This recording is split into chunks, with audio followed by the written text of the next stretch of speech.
মমতা বন্দ্যোপাধ্যায়ের উপর দেবাদিদেব মহাদেবের আশীর্বাদ আছে। মহাদেব তো মমতা বন্দ্যোপাধ্যায়ের ভরসাতেই মা দুর্গাকে পশ্চিমবঙ্গে পাঠাচ্ছেন। মা দুর্গার এই প্রবল জনপ্রিয়তা তো তৃণমূল কংগ্রেস দাবি করে তারাই তৈরি করেছে।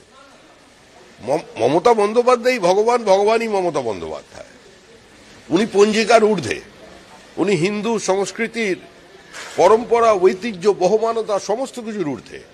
মমতা বন্দ্যোপাধ্যায় পশ্চিমবঙ্গের মালিক, তৃতীয়বারের জন্য তাকে মানুষ নির্বাচিত করেছেন। সুতরাং মমতা বন্দ্যোপাধ্যায়ের মুখ দিয়ে নিঃসৃত যে কোনো বাণী পশ্চিমবঙ্গের আইন।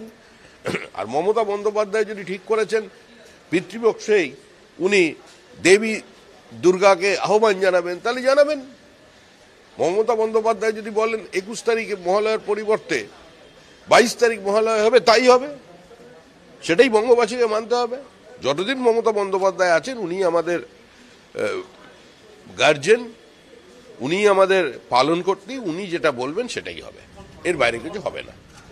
এর বাইরে তখনই হবে যখন এই সরকারটা থেকে মানুষ মুক্তি পাবে। মমতা বন্দ্যোপাধ্যায়ের উপর দেবাদিদেব মহাদেবের আশীর্বাদ আছে।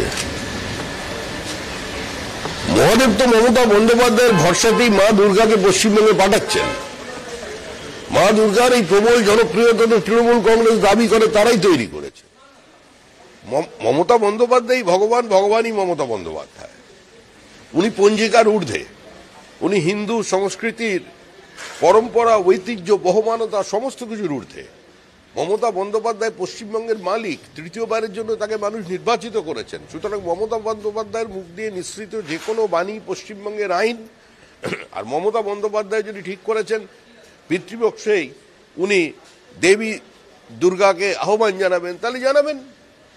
মমতা বন্দ্যোপাধ্যায় যদি বলেন 21 তারিখে মহালয়ার পরিবর্তে 22 তারিখ মহালয়া হবে, তাই হবে। সেটাই বঙ্গবাসীকে মানতে হবে। যতদিন মমতা বন্দ্যোপাধ্যায় আছেন উনি আমাদের গার্জেন, উনি আমাদের পালন করতে, উনি যেটা বলবেন সেটাই হবে। এর বাইরে কিছু হবে না। এর বাইরে তখনই হবে যখন এই সরকারটা থেকে মানুষ মুক্তি পাবে। এরপরে উনি রেড রোডে দাঁড়িয়ে কার্নিভালে দেবী দুর্গার স্যালুট নেবেন, তো এগুলো চলবে। কিন্তু আমরাও ঠিক করে রেখেছি আমরা ওনাকে দিয়ে আবার দেবী দুর্গাকে স্যালুট দেওয়াবো বাবুঘাটে 2026-এ। ওনাকে ওখানে দেখা যাবে। চন্দ্রনাথ সিনহাকে নিয়ে একটা পরিস্থিতি তৈরি হয়েছে এবং আজকে কোর্টে যাচ্ছে, কি বলবেন বিষয়টা? চন্দ্রনাথ সিনহাকে হেফাজতে চেয়ে এই মুহূর্তে কোর্টে গেছে। জামিন বাতিল হলে তার জেল হতে পারে। দেখুন, এত বড় একটা প্রাতিষ্ঠানিক দুর্নীতি চন্দ্রনাথ সিনহার মতো কোনো ব্যক্তির পক্ষে করা সম্ভব নয়। যেটা হয়েছে সেটা সম্পূর্ণভাবেই তৃণমূল কংগ্রেসের বদান্যতায়, অনুপ্রেরণায়, অনুমোদনে হয়েছে। সুতরাং একা পার্থ চট্টোপাধ্যায় কিংবা চন্দ্রনাথ সিনহা এর ঘটনার জন্য দায়ী এরকম নয়। তবে তদন্ত চলছে, ইডি নড়ে চড়ে বসেছে। তদন্তের এই দীর্ঘ সূত্রিতা মানুষকে ক্লান্ত করেছে, হতাশ করেছে, কিন্তু এখনো আস্থা আছে যদি কিছু করতে পারে ইডি, সিবিআইও করবে। আমরাও যথেষ্ট বিরক্ত এই ধরনের প্রশ্নের উত্তর দিতে দিতে। এবার তো শেষ হোক, কিন্তু আর এই 5-10% এজেন্ট নিয়ে আর কতদিন কাজ চলবে? কলকাতার বিভিন্ন রাস্তা পুজোর আগে কালকে মেয়র বেরিয়েছিলেন রাস্তা খতিয়ে দেখতে। কলকাতার বিভিন্ন রাস্তা কোথাও প্যাচওয়ার্ক হচ্ছে, আবার এখনো কোন রাস্তা বেহাল রয়ে গিয়েছে পুজোর আগে। কিভাবে দেখছেন? আমরা কিভাবে দেখছি তার থেকে বড় কথা হলো মানুষ কিভাবে দেখছে। পশ্চিমবঙ্গবাসী এ সমস্তর সঙ্গে অভ্যস্ত হয়ে গেছেন। তারা জানেন যে তাদের কার্নিভাল হবে, তারা জানেন যে দুর্গাপুজো কমিটি 1 লক্ষের বেশি টাকা করে পাবেন, চারিদিকে আলোর রোশনাই হবে, পিতৃপক্ষে মা দুর্গাকে জবরদস্তি ঢুকিয়ে দেওয়া হবে। এগুলো মানুষ জানেন। আসলে আপনার পাড়ায় পাড়ায় সমাধান ওটা হচ্ছে কিনা, আপনার খেলা মেলা উৎসব হচ্ছে কিনা, বড় বড় পুজো হচ্ছে কিনা কাউন্সিলরদের, এমএলএদের মদতে, সেটাই আসল বিষয়। রাস্তা ভাঙলো তো তাতে কি এসে গেল এই সরকারে? এই সরকার তো কার্যত দেউলিয়া হয়ে গেছে। সরকার এফআরবিএম এর লিমিট ভাঙতে চলেছে। এই সরকার যেটা করছে সম্পূর্ণ ঋণের উপর ভিত্তি করে করছে।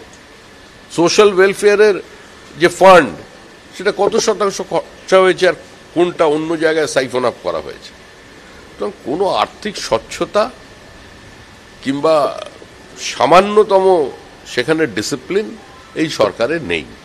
এবং মুখ্যমন্ত্রী তো একবার বলেই দিয়েছেন যা উন্নয়ন করবার করে ফেলেছি, আর নতুন করে আমাকে ব্রিজ চেয়ে রাস্তা চেয়ে বিরক্ত করবে না। এটা তো মুখ্যমন্ত্রীর স্বগতোক্তি। মুখ্যমন্ত্রী যখন স্বীকার করেছেন তারপরে কি আর এটা নিয়ে চর্চা চলে? মেলার কথা আপনি বললেন, রাজ্যের যারা ঠিকাদার সরকারি কাজকর্ম করেন তারা কেউ টাকা পাচ্ছেন না, কেন্দ্রীয় সরকারের দিকে। মুখ্যমন্ত্রীর দিকে জিজ্ঞাসা করুন না, উনি তো ঢাকঢোল ফিটিয়ে পথশ্রীর কথা ঘোষণা করে দিলেন। পথশ্রীর যারা ঠিকাদার তাদের করুণ অবস্থা। যারা ওখানে বিটুমিন সাপ্লাই করেছে, পাথর সাপ্লাই করেছে, বালি সাপ্লাই করেছে, তারা কেউ পেমেন্ট পাচ্ছে না। একটা সময় ছিল যখন ঠিকাদাররা অফিসারদের বাড়িতে বাড়িতে ঘুরে বেড়াতেন, অফিসারদের দিকে তারা ধাওয়া করতেন কাজ পাওয়ার জন্য। এখন সরকারি অফিসাররা তারা এখন ঠিকাদার খুঁজে বেড়াচ্ছেন, কেউ কাজ করতে রাজি নয়, কারণ পেমেন্ট নেই। পুরো যে ব্যবসায়িক যে বৃত্তটা, সেটাই তৃণমূল কংগ্রেস ধ্বংস করে দিয়েছে।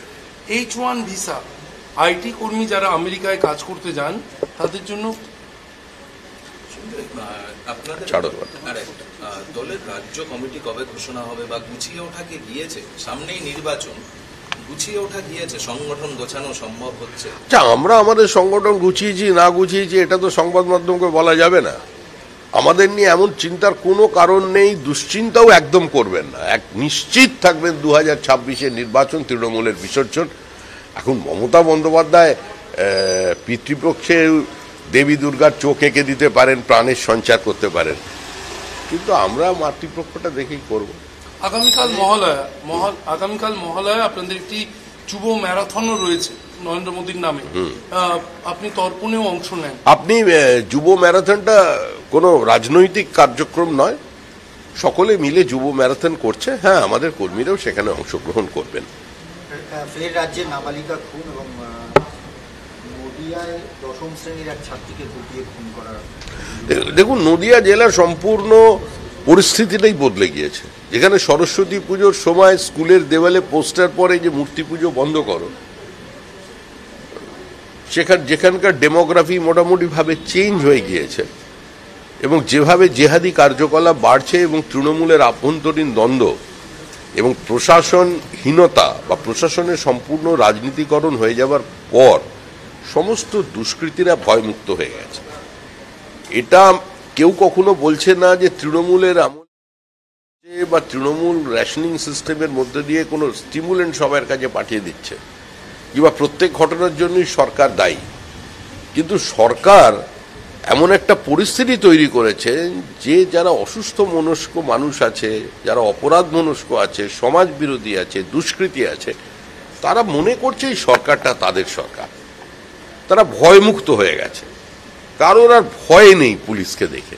কারণ জানে, যদি আমার হাতে তৃণমূলের ঝান্ডা থাকে, আমি যে কোনো অপরাধী করি না কেন, পুলিশ আমার বিরুদ্ধে কোনো ব্যবস্থা নেবে না। প্রয়োজনে আমি তৃণমূলে থাকলে আরজিকরের মতো আমাকে বাঁচানোর চেষ্টা করবে এবং সমস্ত প্রমাণ লোপ করে দেবে।